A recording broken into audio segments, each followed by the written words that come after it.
From the nation's federal capital, Abuja, my name is Adigboyega Arogbodo, and we have the pleasure of welcoming to our midst the Managing Director and CEO of the Nigerian Education Loan Fund, NEL Fund, Mr. Akintunde Sawyer. You're welcome to the program, sir. Thank you very much. Now, sir, let's look at NEL Fund. You know, it is one body that the whole Nigerians are looking up to now. I mean, like we've heard in so many quarters that this is a game changer in the educational sector. What is the basic vision and mission of this very board, of this very agency?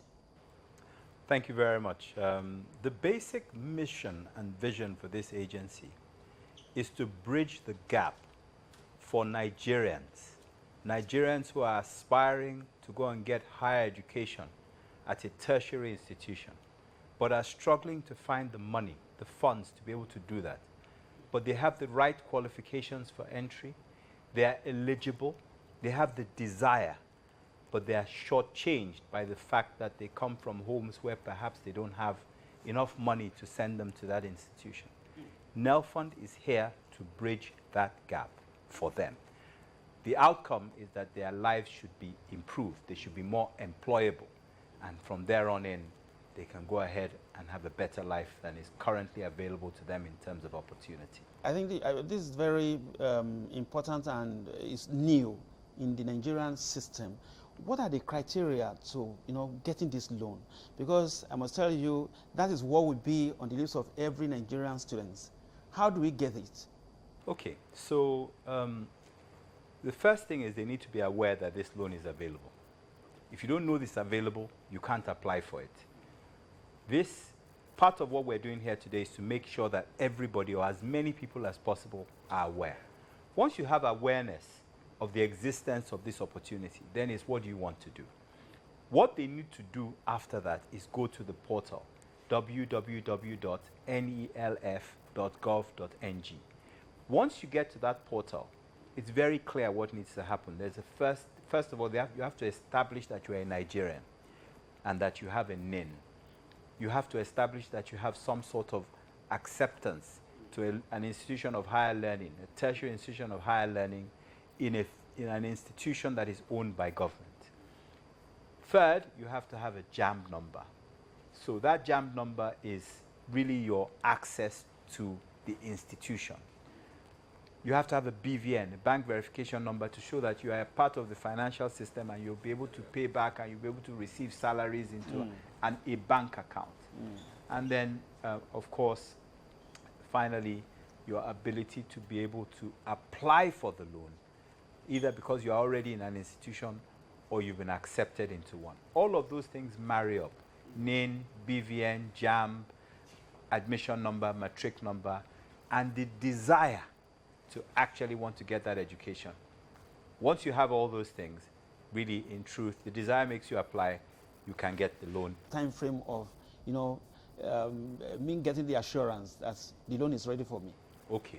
So let me just say one other thing very quickly from before, and that it is that we also look at your ability to be able to pay yourself. If you can't pay the institution yourself, we're more there for you than those who can. But to answer your question, if you apply for the loan today, we are endeavoring, in line with our guidelines, to be able to give you a response within 30 days.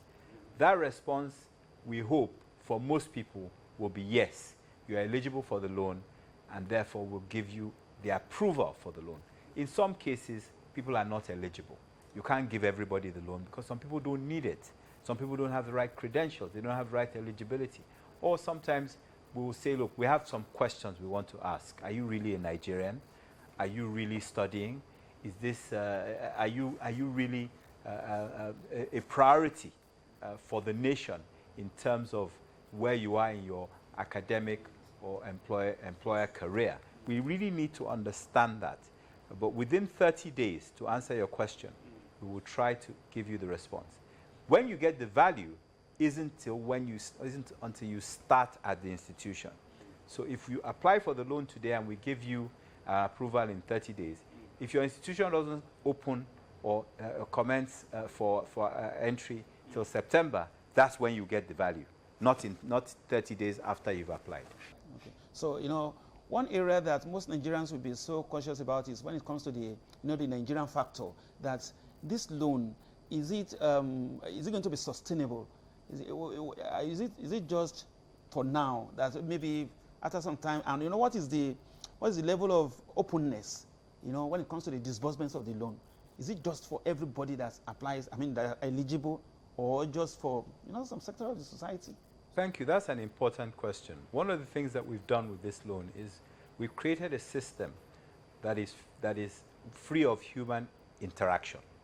So when you apply for the loan, from the time you apply for the loan to the time you get it, you should have no meeting with anybody from the institution that's granting the loan, NELFund. We don't want any human interaction. What we want is to be able to make a determination using the system that's already pre-designed as to whether or not you are eligible for the loan.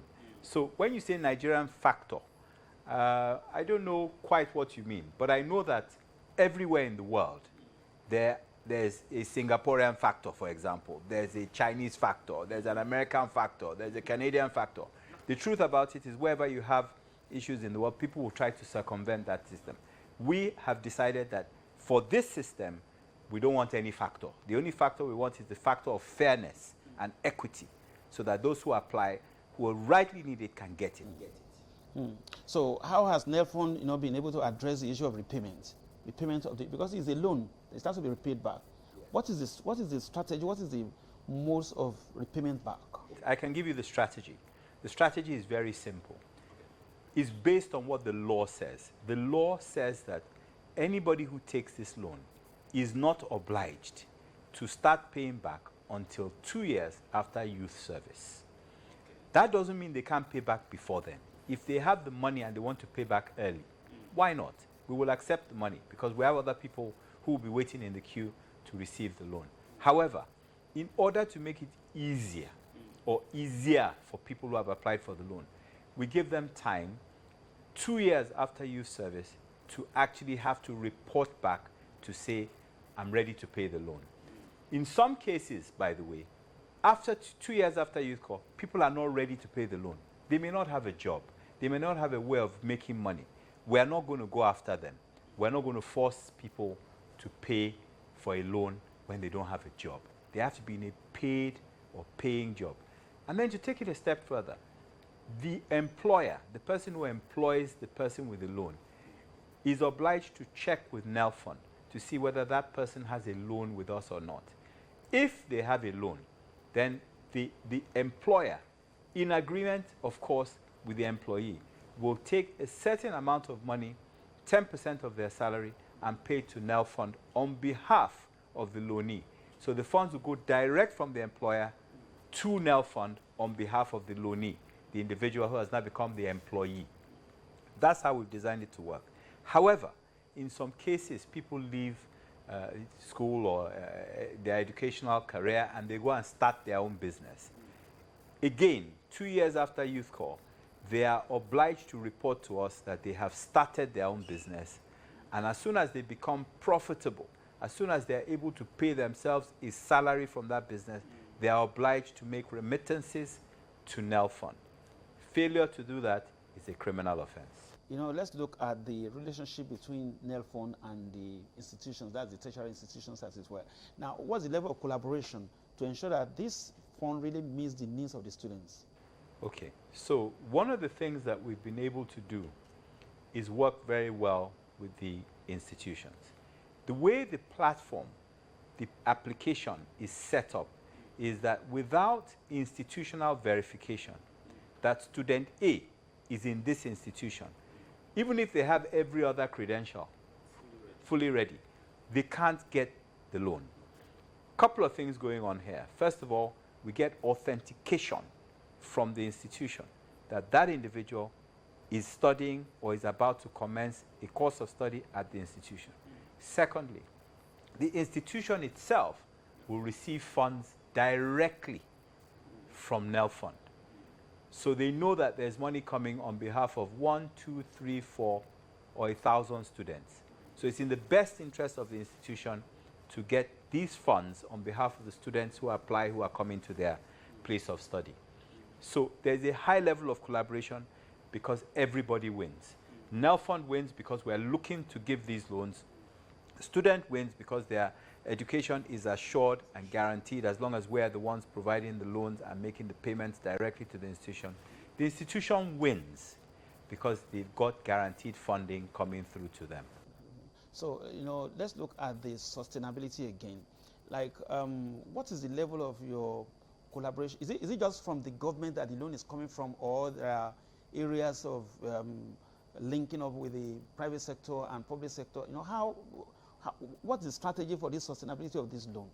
So the sustainability of the fund, the government has pledged by law to provide into the fund 1% of all federation taxes. So the taxes that are being collected by the Federal Inland Revenue Service, 1% of those funds come to the fund, to the Nigerian Education Loan Fund. The law, however, allows the NELFund to source for funds from other places, from other areas. So when you talk about sustainability and private sector, one of the things that you will find us doing is talking to the private sector, because we suspect that in time, more and more people will require this loan, and there'll be more and more funds needed. So rather than rely entirely on the Inland Revenue Service funds, we are going to be engaging with the private sector. And I'll tell you something, the private sector has a lot to gain, because if we increase the educational standards and the skills standards of Nigerians, the private sector will be able to employ more locals rather than reaching out for expatriates or employing people who are not fully qualified or fully certified. They will have a pool of labor to take from that is better qualified than perhaps it was some years before. They've been saying that, even the federal government have been saying right from the inception of this very fund, that it's a way of changing the game and making sure that there is this bridging of gap in the inequalities observed in the education sector. Are there other social impacts that NELFund will try to bring to the table when it comes to this loan and its disbursements? His Excellency the President, Bola Ahmed Tinubu GCFR, in his wisdom and in his vision, has signed this act into law. It was signed on the 3rd of April 2024 after a number of amendments, again instituted by him. His vision is to make sure that all Nigerians who have the capacity, who have the eligibility, who have the desire, are captured in the economy in a way that adds value to themselves and to the economy of Nigeria. The vision is to change the game as far as capacity in Nigeria is concerned. Now, if you look at countries like Korea, look at countries like Singapore, look at countries like Canada, look at countries like Finland, they've applied various approaches to modernizing their education systems. Bringing in things like professionalism into teaching, bringing things like innovation, bringing things like skills, focus on skills, inclusive learning, diversity. These countries have made huge progress in leveraging the capacity of their nations, increasing it so that actually they become leading players. I believe that this is what the president is trying to achieve. And what NELFund is one of the tools of achieving this. We're part of a toolkit that helps take things further. The main objective, the main vision is to improve the socioeconomic status of the individuals and of the nation. And I know that in the next 1-2 years, even the fund will still be at the teething stage. Now, if there are queries when trying to, log in for the application and all that by the students, how do they get through? What are the channels to get through their complaints? Thank you. It's an important question, because invariably there will be complaints, there will be challenges. There's no IT program in the world. There's no IT application in the world where there aren't one or two issues. Sometimes it comes from the human side, people not engaging with the system properly, either because they don't understand it, or sometimes it might be a technical issue on the other side, connectivity, downtime. All these things happen with IT projects. We're not going to be any different. But you're right. what is the outlet? How do people know what to do? We have a ticketing system. So effectively, if you go to the website, the portal website, you can see few frequently asked questions. So you will see a part of the website that says these are the questions that people ask frequently, and their challenges. These are the solutions. These are the answers. We have a ticketing system. I have a complaint. I have a challenge.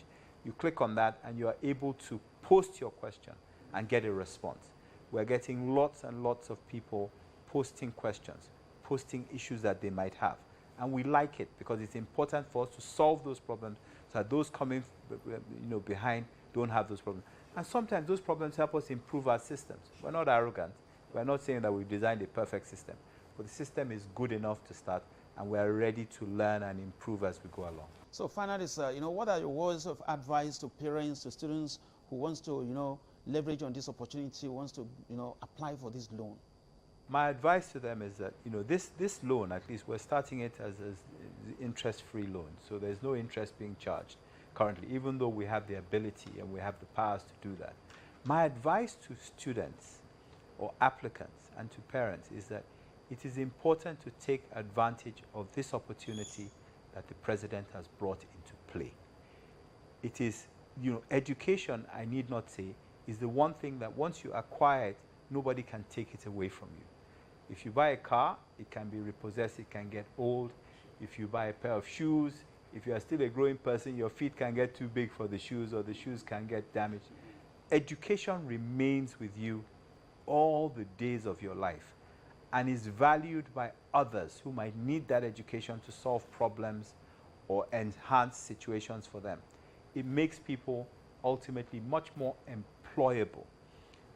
People talk about high unemployment in this country, but part of the problem is not so much that there aren't jobs.